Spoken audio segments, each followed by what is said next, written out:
Which board breaker is the best in Photon Hypernova format? Time to find out. If you want 5% off any single or sealed product and want to support me and the channel, head over to tier0games.com and use code GALZO5 at checkout. How's it going, YouTube? Welcome back to another video on the channel, and today we are ranking all of the board breakers for Photon Hypernova format. Before we begin, make sure to hit that thumbs up button, subscribe if you are new. I haven't blinked in like 20 seconds, and let's dive right into it. So you can see we're back on the tier maker. We got all the tiers. We got the ineffective, low impact, situational, which is the mid tier. It's like mid, but it could be also solid, and it could also be situational. This is like just like it's playable, but it's probably not as effective as the ones above it. Then we have high impact, which is things that I am expecting to see in the format and I'm currently playing. And goated is going to be the creme de la creme, the top of the tier, and these are going to be the cards that provide the most value against the relevant meta decks for the format. And those are currently, in my prediction, are going to be Kashtira, of course. There's pure Kashtira, then there's Tearlament Kashtira, and then there's also Tearlament Shizu as we know it today. None of these are going to go away. Kashtira is introducing to the format, and then we also have Fluenderies and Sprite. I think Fluenderies is going to be relevant as long as they have Barrier Statue and Map at 3. Featherstorm, stuff like that. Flu is relevant, and Sprite is still a very, very solid deck. Super strong. Now with Sprint, they can make 3 Toads per turn. It's kind of insane, but this is what I'm going to be considering, and I'm going to talk about the differences between each game. Like, if your opponent's playing a certain deck, what is the effect of the card? So the first one here that you can see is Lava Golem, and I'm going to place all of them in the situational as I talk about them. And I'm also going to put in the Sphere Mode and the Kaiju. Just like generic Kaiju, you always put the Gamma Seal here. In the previous format, we have seen some use of Lava Golem and Sphere Mode to some capacity. We've seen these cards being played against things like Sprite, against things like Tearlament in decks that don't really regard their normal summon or don't really need a normal summon. These cards are also, by the way, things like Sphere Mode is still good against Fluenderies as well. When you have a big board and lots of negate, this is one of the best answers that you can have for a board like that without even risking something being negated, like a Dark Ruler No More, stuff like that.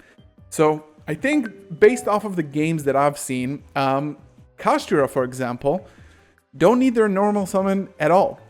None at all. So you see Lava Golem and Sphere Mode being played in the main deck. So I've always thought that Lava Golem was the less risky option as opposed to Sphere Mode. I think Sphere Mode is betting on the opponent ending on 3 monsters, which is not always 100% of the time the case. And I think that Lava Golem is safer. So for that reason specifically, I'm going to put Lava Golem as high impact. I'm going to put Sphere Mode as situational, but it's still like definitely a solid option, but I would probably want to have Lava Golem over Sphere Mode, just for the fact that to make sure that I can actually use it.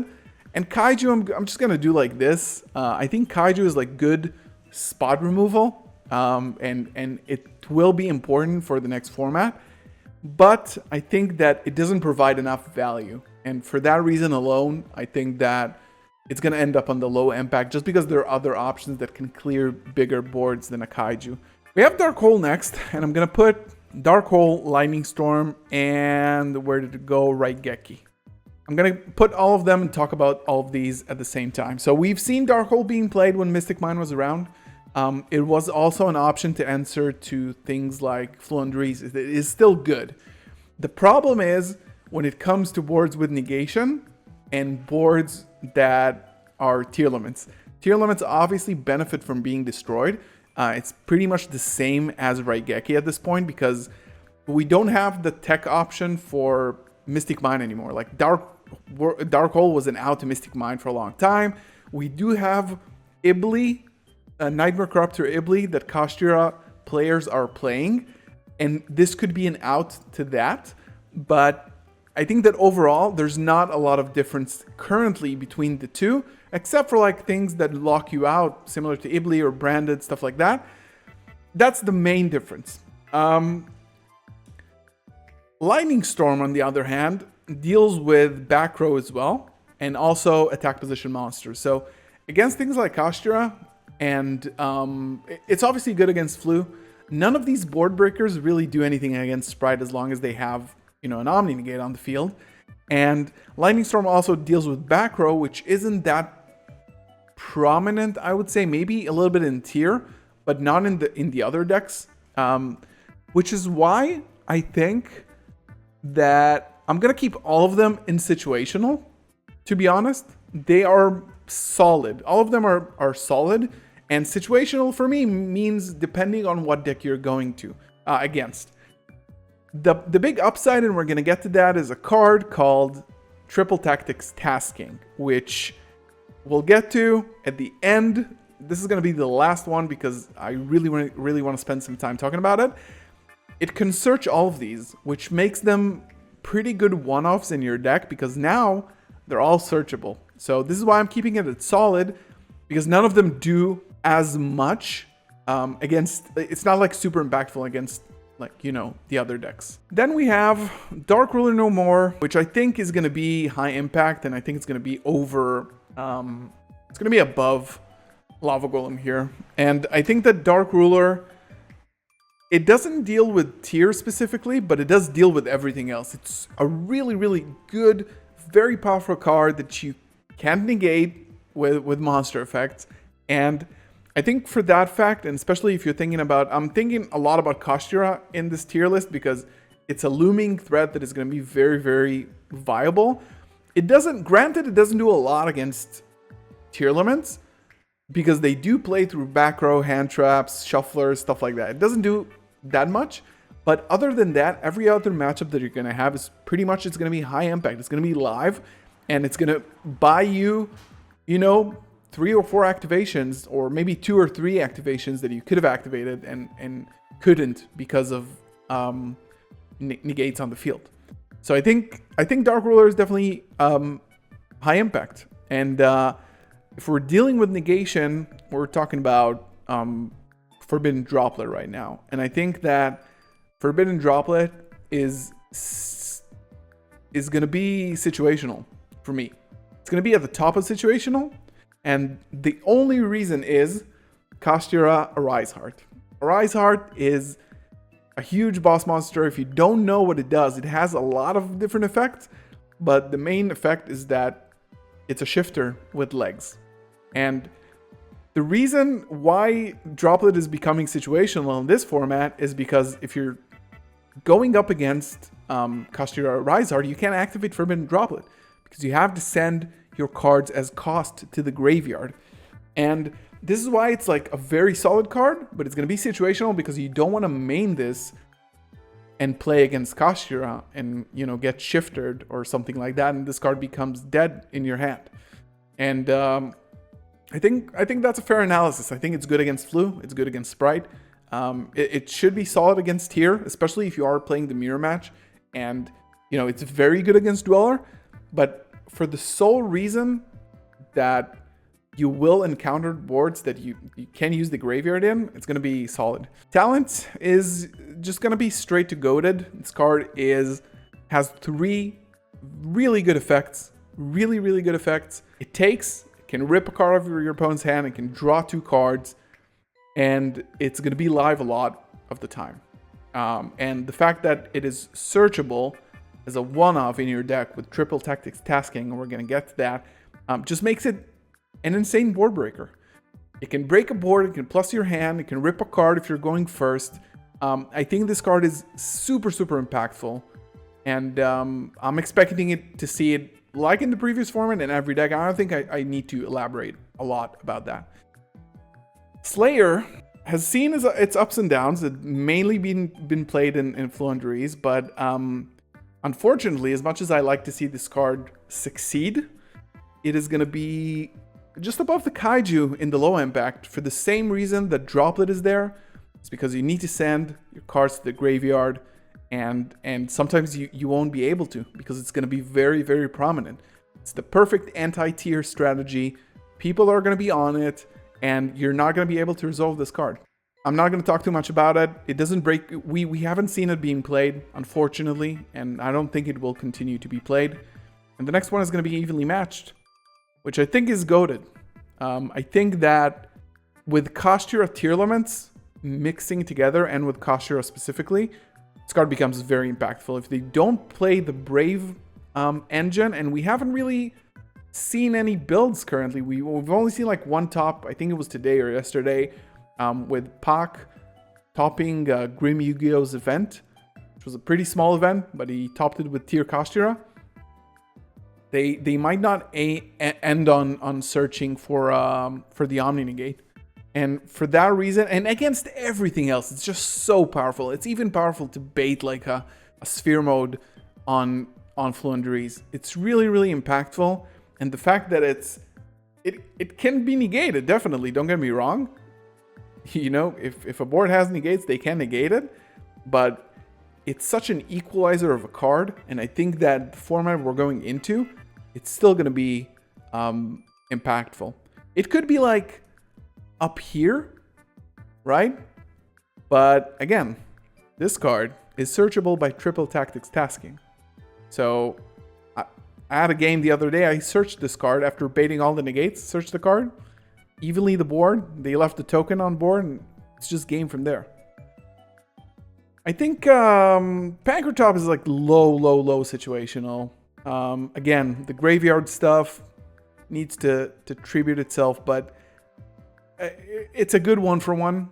It might be also good in Kashtira because it's a level 7, but I don't see it like, you know, being worth the side deck slot. Just not that great.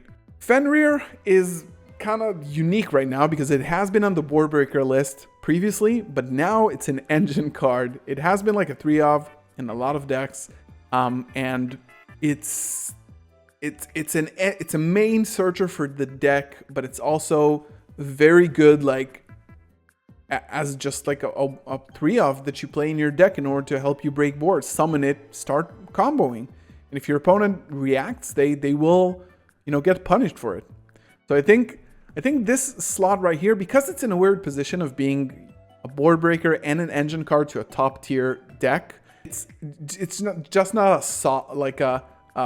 not only a board breaker. So it's kind of weird for me to put it on the list even, but I think high impact, like low high impact, is good just as a board breaker, not as a card, because as a card it's goated, obviously.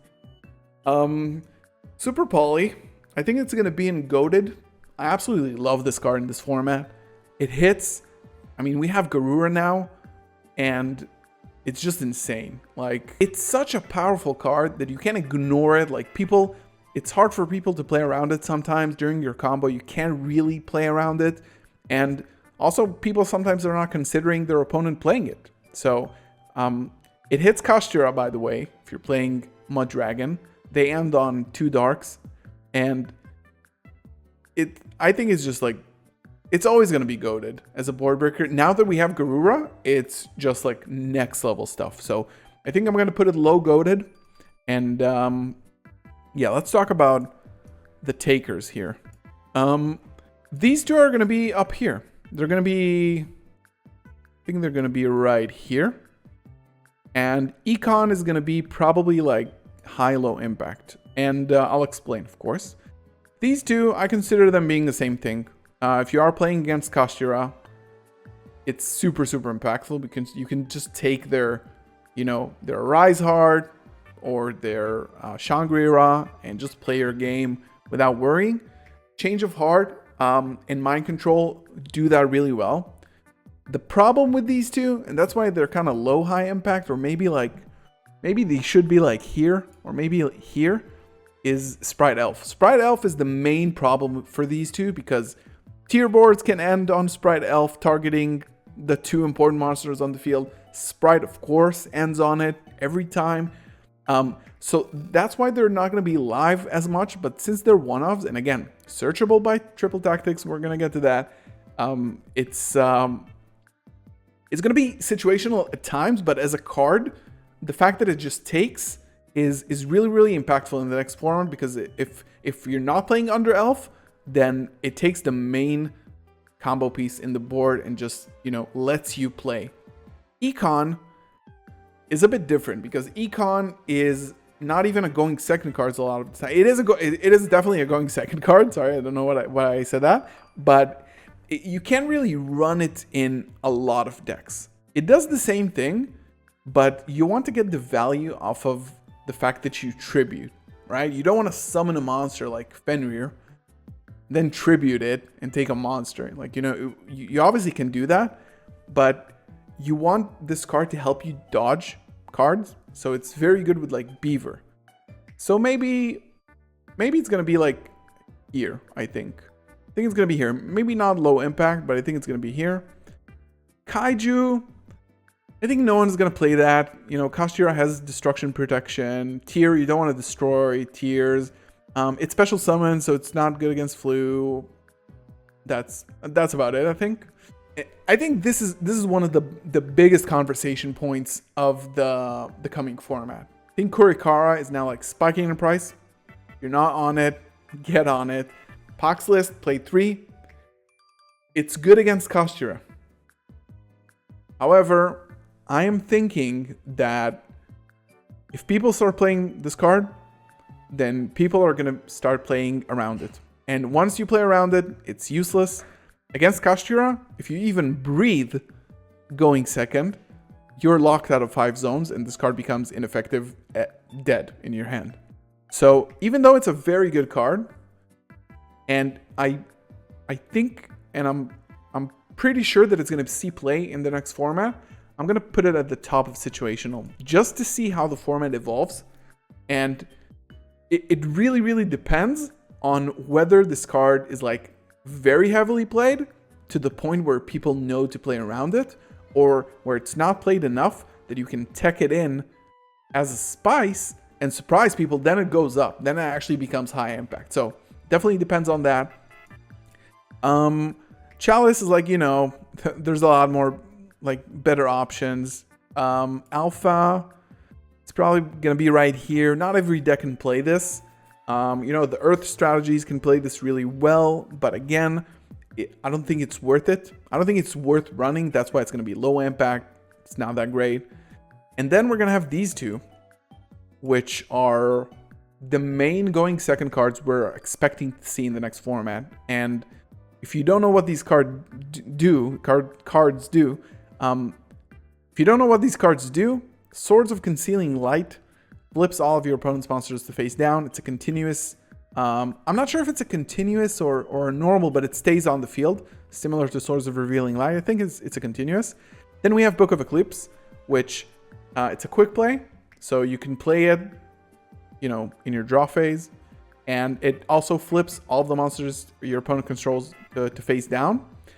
Then it flips all of them back up during as much as possible during the end phase, and your opponent draws cards equal to the number of monsters flipped up, or they have face up. So basically, flip everything down, whatever is left on the board at the end phase, flipped face up, then your opponent draws equal to those numbers. Book of Eclipse, Concealing Light, they're both going to be, we saw actually Joshua Schmidt siding in Concealing Light in one of his regional profiles with Sprite. Book of Eclipse, so the two main downsides for both of them is that Concealing Light stays on the field and it needs to stay on the field to activate. The problem with that is that Kashtira or Rysar can just banish it and it won't resolve. However, it is exceptionally good against Tear. It's still good in like this format. Shut off all the Tears and, you know, the trap cards don't activate anymore. Book of Eclipse can actually get ashed. You can Ash Blossom Book of Eclipse because the effect includes drawing. So that's another downside. And of course, it's a lot of advantage. If you leave monsters, if you can't clear your opponent's board, your opponent draws cards at the end phase, which is, you definitely don't want that. So I think that I'm gonna put them right here and right here.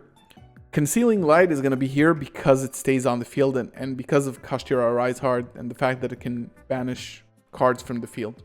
You might even play both of them, who knows. But I think Book of Eclipse, even though it has like a huge downside with the draw, it's still better because you can resolve it. You can just resolve it, you know? Concealing Light, stuff like that, that can get interrupted a lot more easily. You know, Branded Beast out of nowhere against Dragonlick, you know? So, that's going to be it. Triple Tactic Tasking or Triple Tactic, depends on how they call it in the TCG, is probably the best board breaker card I've ever played. It's exceptionally strong.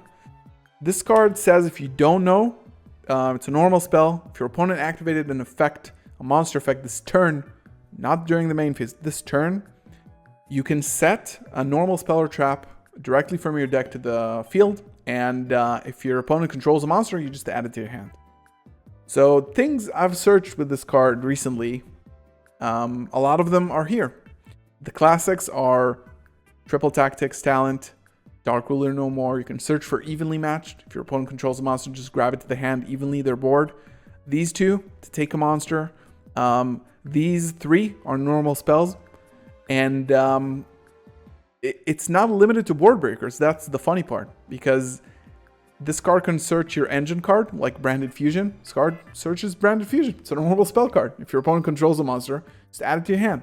It searches for a Feather Duster. And it also searches for your going first answer, like a Pointer of the Red Lotus or Dimensional Barrier. It can search for them. Your opponent activated a Bestial, one small Bestial, and you're going first. You can side in a Pointer or one D Barrier, and at the end of your combo, just fire this guy off, search it from the deck and set it, just to make sure you win after doing full combo. This card is unbelievably strong. I am 100% sure. Like, you know, Slayer came out, people were like hyped. This card is nuts. I've been testing a lot during these past few days, and this card says search any power spell or trap from your deck to your hand. It's absolutely crazy. Goated, number 1. So this is going to be the list. Tactics taking it all. Tactics and tasking together are going to be the best for me. Really want to hear down in the comments below, what do you guys think about this? What are you guys looking forward to in the next format? And what do you think about the list? Where would you have put things differently? Thank you so much for watching. As always, I really hope you enjoyed it. Leave a thumbs up in the video, subscribe if you're new, and if you want to support the channel even further, click the join button below to learn how you can do that. Thank you very much for watching. I'll see you in the next one. Peace.